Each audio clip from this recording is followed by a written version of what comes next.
Retired justice Shamim Akhtar SC వర్గీకరణపై ఇచ్చిన నివేదిక తప్పుల తడకగా ఉందని, దాన్ని కనీసం పూర్తి స్థాయిలో పరిశీలించకుండా ఎస్సీ వర్గీకరణ బిల్లు అసెంబ్లీలో ఏకపక్షంగా ప్రవేశపెట్టడం సరికాదని, రాష్ట్ర ప్రభుత్వం చర్యను తాము తీవ్రంగా వ్యతిరేకిస్తున్నామని దళిత సంఘాల నాయకులు, ప్రతినిధులు తేల్చి చెప్పారు.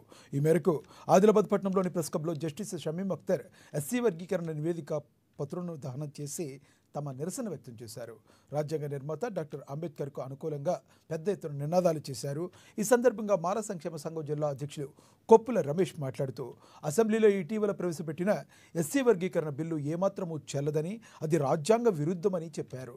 దాన్ని రద్దు చేసే వరకు తమ పోరాటం సాగుతుందని స్పష్టం చేశారు. సీఎం రేవంత్ రెడ్డి రాష్ట్ర ప్రభుత్వ నిర్ణయాన్ని తప్పుబట్టారు.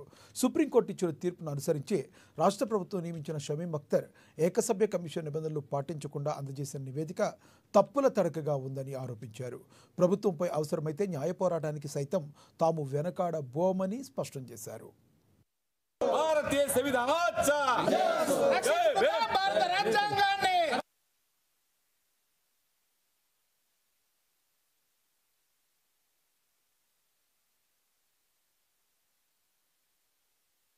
జరుగుతుంది. అది ఏదైతే ఇచ్చిండో అది మొత్తం తప్పుల తడకగా, జనాభా కూడా సరిగా చూపని తక్కువ చేసి చూపెట్టడం జరిగింది.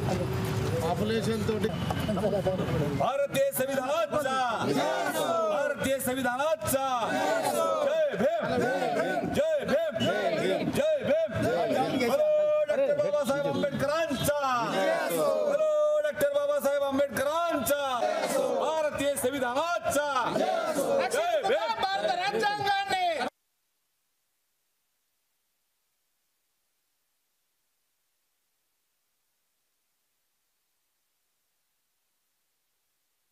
జరుగుతుంది. అది ఏదైతే ఇచ్చిండో అది మొత్తం తప్పుల తడకగా, జనాభా కూడా సరిగా చూపని తక్కువ చేసి చూపెట్టడం జరిగింది. పాపులేషన్ తోటి భారతీయ సంవిధానాचा భారతీయ సంవిధానాचा జై భీమ్ జై